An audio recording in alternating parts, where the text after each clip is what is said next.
Blockchain Alliance's Crypto Roundup for July 21st, 2023. My name is Ron Quaranta, chair of the WSBA, and one of your co-hosts here with the one, the only David Brill, dear friend and chair of our Crypto Asset Working Group, and the mother of blockchains herself, Joshua Ashley Klayman. You didn't think I'd forget that title, Josh, going back many years. Good to see you both. Lots to cover. Another busy news week as always. I want to start on with something that we've all started with, and let's open up the conversation, David and Josh. Ripple still on the mouths and minds of a lot of people. Let's start there. There's a lot more to cover as well. But David, Josh, what have you seen? What are your thoughts on how the dust has settled in the Ripple decision? And I know I've got my own thoughts as a non-lawyer, but would love your perspectives. Josh, you want to kick it off for us? Oh, wow. Wow. For me? I've started with the mother of blockchains. So I would say, I mean, wow, there's so much. Obviously, people see this as a really important moment for crypto, both at the legislative level. We saw certain representatives commenting, including Torres, right, from New York, talking about, he's never seen a Torres be wrong on crypto. So I think people are very excited within the industry, and I think they're trying to figure out the implications from this. I think there are some areas where we should be a bit cautious. Others may have other views, so your mileage may vary on this. But in terms of thinking about marketing and also thinking about whether people should immediately start launching IDOs, I would recommend caution, right? Because we're still figuring out the implications. There's some other stuff that I would just bring to the fore a little bit later, but I'd love to hear just from you guys first what your thoughts are about. Sure. And as I've talked about a few times on our program, really the role of the judiciary here being the really true arbiter of facts and sort of an impartial arbiter of facts. And you're seeing again and again that these blanket statements made by the SEC are rebuked in court proceedings. So if you look in the Voyager case, Judge Wiles did not accept the SEC's blanket, VGX as a security, or the program that Voyager ran was a security. You look at the Binance US TRO that the SEC tried to get. In the questioning, I believe it was Justice Jackson who, several times asked the commission about where's the proof that the money's being sent offshore, and there was no proof. And the SEC did not get the TRO. And now you come to Ripple, and again, this sort of, Ripple's a security, Ripple's a security. They did, Justice Torres did her analysis. Ripple's not a security. Some of the sales of Ripple may be an investment contract and a security, but the underlying token itself was not a security. And I think what you're seeing is the judiciary is just not accepting these sort of blanket claims. And, on the basis of the three cases I mentioned to you before, the facts and circumstances have gone to the, crypto provider or token holder. So I think that's a big theme. I think it's something that, I'll continue to talk about, and something we should all be mindful of. David, Josh, thanks. A couple of things. What about you, Ron? I do have some opinions. I spend a lot of time with lawyers. The audience knows I'm not an attorney. Before I say anything, the missed disclaimer, obviously for everyone in the audience, nothing is accounting, investment, legal, or tax advice. If you're watching us live stream, please do submit your questions. We'll cover them throughout the episode. It's interesting that you asked that question, Josh, because as an outsider coming from financial markets and financial technology, I read most of Judge Torres's rendering on the Ripple case. And what struck me were a couple things. One was what you read and what's reported, as with most things, I suspect, are very different things. And depending on where you were looking, this was a groundbreaking win for Ripple, SEC totally discredited. And in other instances you read, they are securities and the SEC won this case. I think that the truth is a bit more subtle. And what I was really amazed at, Josh and David, was the level of depth of Judge Torres's analysis. And what I mean by that perspective is, for a long time, we thought legislators and regulators and judiciary folks and judges, they don't understand crypto. They don't understand blockchain. Her analysis was very nuanced. And it brings me to something that we've heard for a long time, which for non-lawyers might be really hard to understand or think about, but the contemplation that something is not a security, but the transaction associated with it. is. And I think the faster the industry learns that kind of dichotomy, the easier it'll be to understand these judicial renderings that come forward in the future. I mean, obviously would love your thoughts about that. Again, as a non-attorney, it's always weird to hear the orange is not a security, but the contract for the oranges and the Howey test is the security, for example. How do we talk about that for members that are not lawyers? How do we talk about that for an industry participants who are not lawyers? What are your thoughts? Josh, what do you think? I mean, I think, like, does that make sense, right? Is that like, from a non-lawyer perspective, is that a sensible approach? I mean, I think it all depends on whose perspective you're looking at, right? Certainly, and I think it's important to remember that that this case is a district court case, right? It is important, of course, but other judges, even within the same district, are not bound by this decision, and other courts in other jurisdictions are not bound by the decision. So I do think it really depends on whom you're asking. In my view, I don't think that this has really changed the SEC's view. I don't think they're just suddenly changing their strategy altogether. That would be my guess. But I do think for people who are interested in hearing really about how to think about the digital asset, right? That the transaction, the offer, the marketing, the sale, that's the investment contract, and that the object of the investment contract, that may be separate. I think there are really great resources, including, of course, the chapter that DLX put forth, right? Also, there was an amicus brief by Kayvan Siddiqui and Louis Cohen, and I believe Rodrigo at Paradigm. Yep. And I think for a long time, I mean, for years, Lee Schneider's have also been talking about this kind of stuff. So I think they're, and also, I mean, even if you look at the Lummis-Gillibrand bill and other sorts of bills, there's this concept. I do think that I would recommend caution and believing that suddenly the SEC will stop bringing enforcement actions or stop holding this theory. But let me pause for a moment for David, because I believe he may have a different view. No, I mean, look, and I'm glad you mentioned Lee Schneider, because Lee and I have talked about this a number of times, and Lee's been out there on many occasions talking about this. I think what this decision does is that the SEC can't go into court and just say how he applies, throw a few facts together and say, okay, judge, rule in our favor. And they have done that in other cases where they have implied that certain tokens were securities, wrote, 2 or 3 paragraph narratives and just stuck it in the Coinbase complaint or in the Binance complaint or in other complaints. So I think that ship has sailed for that approach. And I don't think other judges will accept, okay, the SEC says this, it's based on this test. Okay, it must be a security. That's not going to work anymore. So I see it applying that way.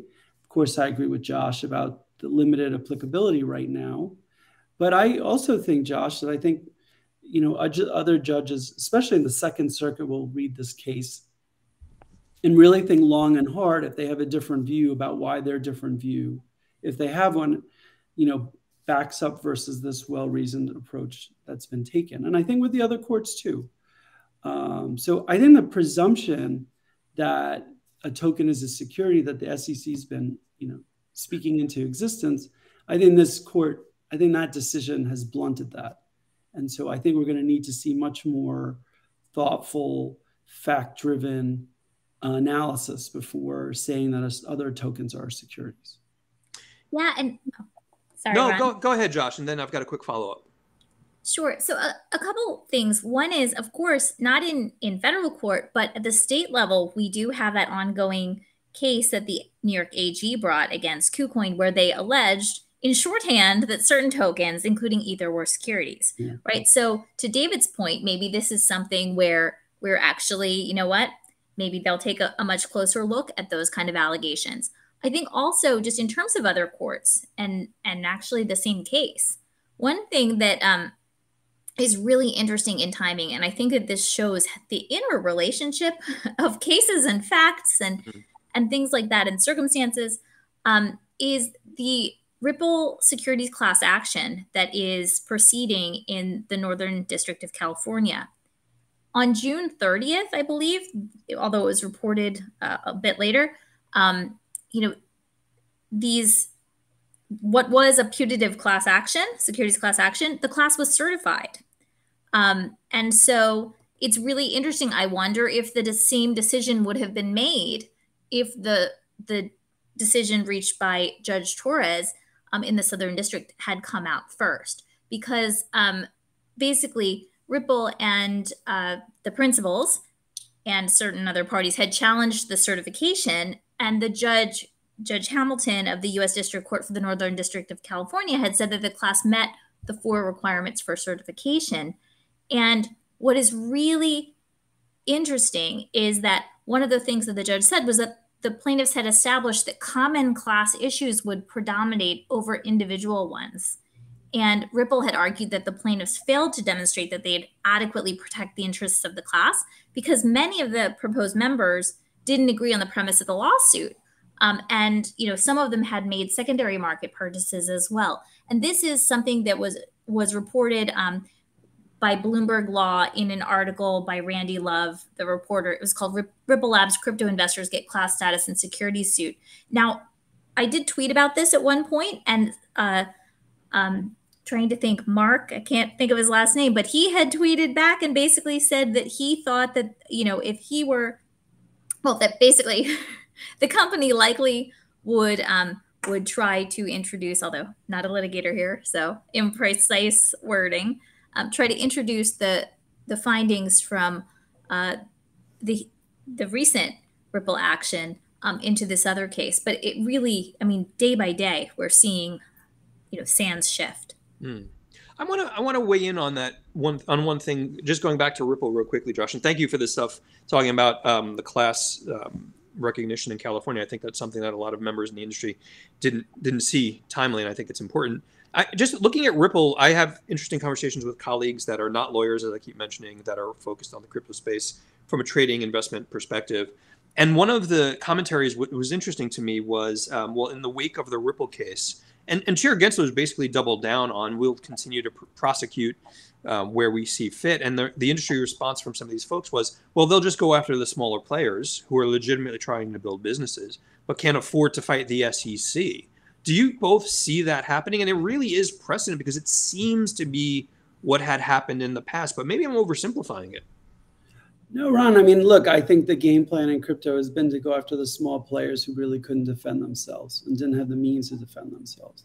Yeah. And again, another theme that we've talked about in the crypto asset working group, in the legal working group, and I'm sure you've heard me say it multiple times, is, can the commission win cases against well-funded, projects where these are like, bet the company litigations? Yeah. And you're seeing, Ripple had some of the top lawyers in the U.S., negotiating and representing them, and Coinbase the same. And so you're really seeing a high level of legal analysis being performed. And you're seeing the community file amicus curiae briefs that have really been helpful and targeted.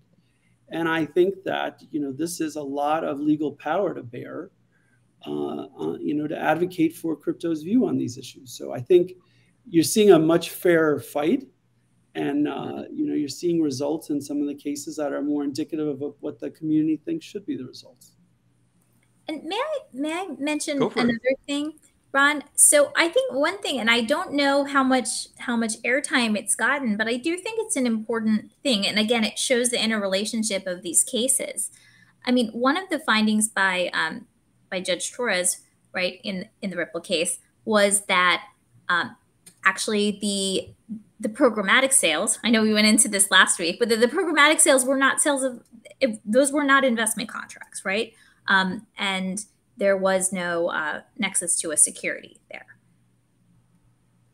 Interestingly, in one of the letters in response, in opposition to a motion in one of the cases with trading platforms that are ongoing, one of the sentences that was really interesting on page 3 of a letter was by the SEC, where they said, even accepting, and I won't specifically identify any of the parties, but even accepting the argument, I'm going to paraphrase it instead, that secondary market transactions are not securities. Hey, here we were pleading that this trading platform was intermediating primary sales. And saying, that is enough. Well, guess what? With what Judge Torres said, that's not right. And so I think this is it's becoming a very complex tapestry. And I believe, as I think many do, perhaps you guys as well, that some of the real beneficiaries of the Ripple decision are the trading platforms. Yeah. It's interesting. I'm wondering, I've been thinking about how do we rationalize a response to one of the critiques of Judge Torres's rendering, which was, and I think it's a more nuanced conversation again, but which is, well, the rendering means that selling to institutional investors, which what they, in one aspect, is protected by securities law, but everyday people are not, the retail investors are not protected. And I've tried to rationalize that with the idea that it's not as black and white as what media is saying. But do you agree with that kind of perspective? It's protecting institutional investors, but not retail in that decision? Do you want to go first? You knew I was going to tear up the script, David. Spend hours on this. I think what I would say is there are times where the reverse happens, where the retail investor has more protections than an institutional investor, because the view is the institutional investor is works in the field and, maybe buys pursuant to an exemption and is just not entitled to the same rights that maybe a retail investor would be. But I think this is just too layered to look at it in that way, like saying that the institutional investor is necessarily getting more protections. In Ripple, it played out that way, but I think it's really part of a bigger, broader kind of conversation. And I think David's exactly right. I mean, the Ripple case was decided on the facts that were argued, right, and the facts that existed, and that the opinion didn't say institutional sales versus retail sales. Right. It said institutional versus programmatic. There could have been institutional investors who purchased programmatically and on different facts in a more traditional ICO, because of course Ripple was founded in 2012, long before the term ICO was invented. That maybe a traditional ICO, maybe that fault where people are bilaterally, they know that they're purchasing from Ripple, maybe that looks more like what is referred to as institutional here, right? And maybe the programmatic being an algorithmic blind bid ask. I mean, that blind bid ask is different from what we've seen in other scenarios, at least with big splashy ICOs. Also, it's important to remember the Ripple action. I mean, by the time the SEC brought it in 2020, these sales had been ongoing since 2013. That's a very distinct fact pattern. And I think just one thing about this programmatic thing, and this goes back to the marketing thing that I was mentioning for a second. And this is not legal advice. So all caveats apply. It's not any kind of advice. But I do think it's important to think about, even if there is no nexus to a security, right? Even if there was no investment contract in connection with those programmatic sales, some may say, well, hey, I'm not doing an ICO anytime soon, or I already did one. Why can't I just market however I want? Well, there are many limiters to that, right? And those include fraud, market manipulation, right? Both the SEC and the CFTC have jurisdiction there. But at the federal and state level, there's consumer protection laws, there's state securities laws. And again, these are all different things, and there are different courts. And then also other jurisdictions as well.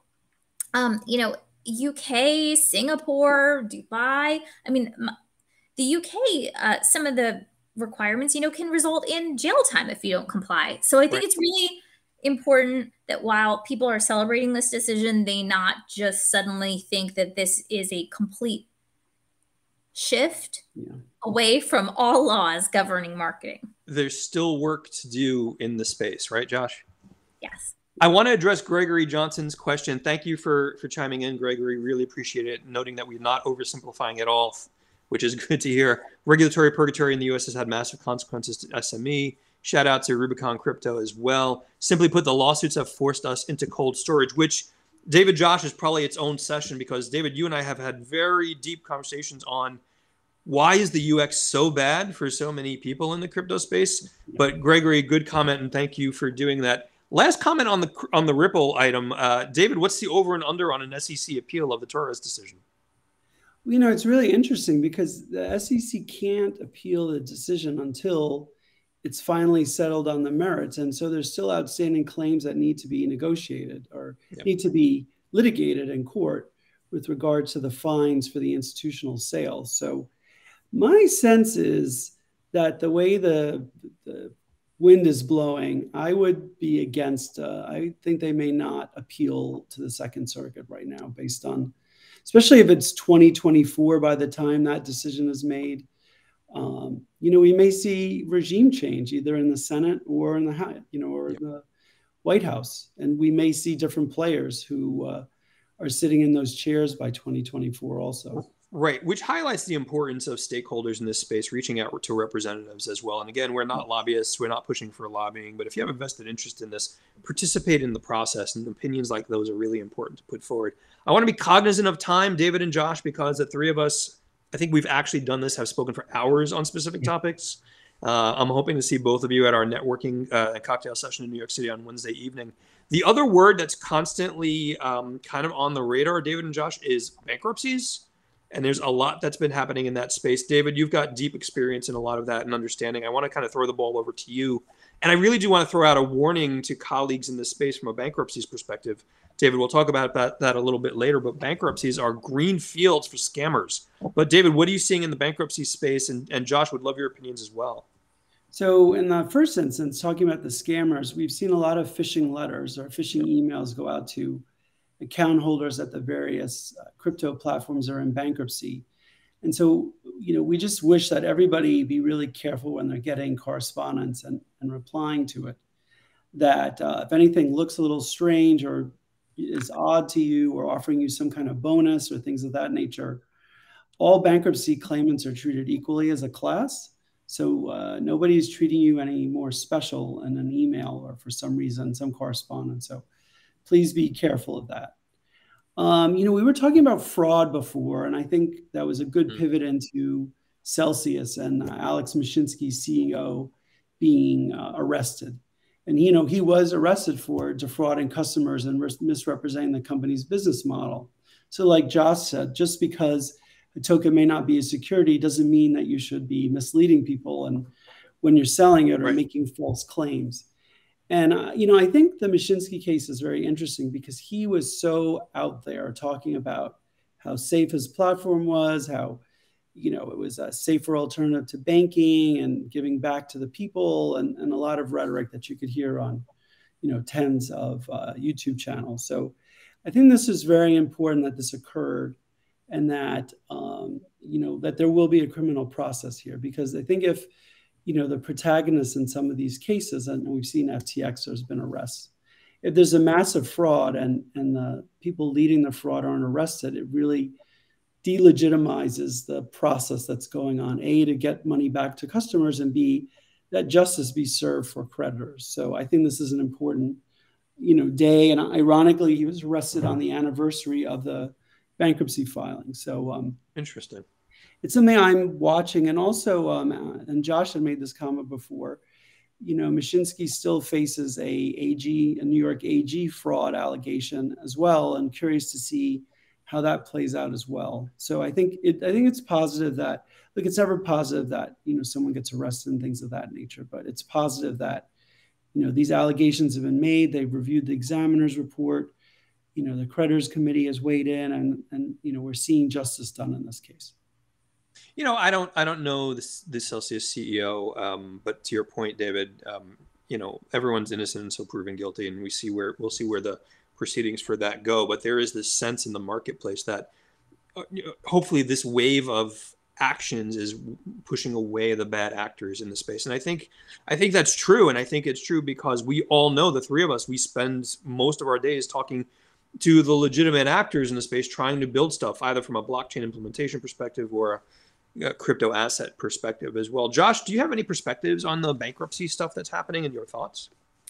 Well, just for a second, touching on what you and David were just saying, and understanding that everything is just allegations, right? Yep. And not specifically talking about anyone, but I will say, hearing and seeing the results of actual investigations and that there are arrests, I think are important, not just to deter people from committing fraud, but also for the world to see that in many cases, these troubling events of the past year, right? These bankruptcies and other things, in some cases, not all cases, but in some cases, they had nothing to do with crypto. Right. Or they had little to do with crypto, and they had more to do with traditional, garden variety alleged fraud, and certainly big personalities, really, and that. So I think in terms of the bankruptcies, what I do think is interesting, and we've seen this in the news, is that there have been, with respect to the FTX bankruptcies, there have been fraudulent transfer suits brought against certain life sciences, philanthropic, and other entities, alleging that the transfers were made in furtherance of SBF's altruistic scheme to generate goodwill and amass political capital and influence for himself. So I think that's one thing I'm watching. I think we're all watching a lot, but to that point, Josh, and I appreciate that. I'm still stunned. To me, a lot of this just falls under the buyer beware perspective, and I'm not minimizing frauds and things that we've seen. But if someone is charismatic and out there in any industry, crypto or not, and offering you triple-digit returns on your money, kind of don't believe it until you can prove it. It just doesn't seem that there's enough of that buyer beware perspective in the marketplace. We've only got 2 or 3 minutes left. David, please go ahead. I'm sorry, I cut you off. I just want to reiterate, and it's again something I've said before, and we collectively, these issues were never issues with tokens. They were never issues with blockchains. These were intermediaries that failed.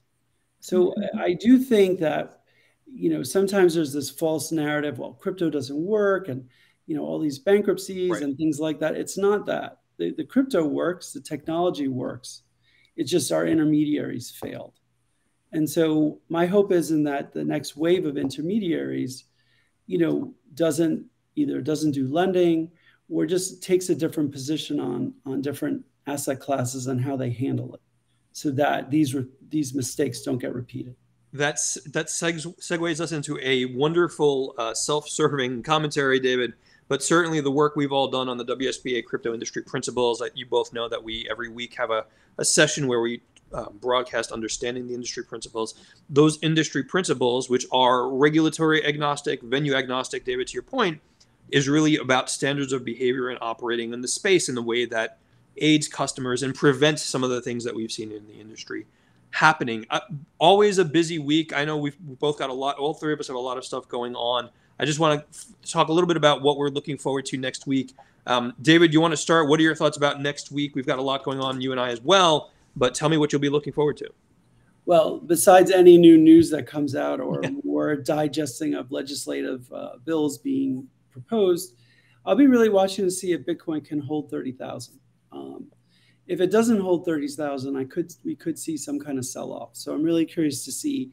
We've had a lot of good news. Now we're sort of in a more quiet period as far as ETFs and things of that nature. So if there's not a catalyst next week, do we kind of trend downwards? Do we stay where we are, or even perhaps go up? But 30,000 is the number I'm going to be watching this weekend for Bitcoin. David, has it held 30,000 better than you thought in the wake of some things previously? Just real quickly.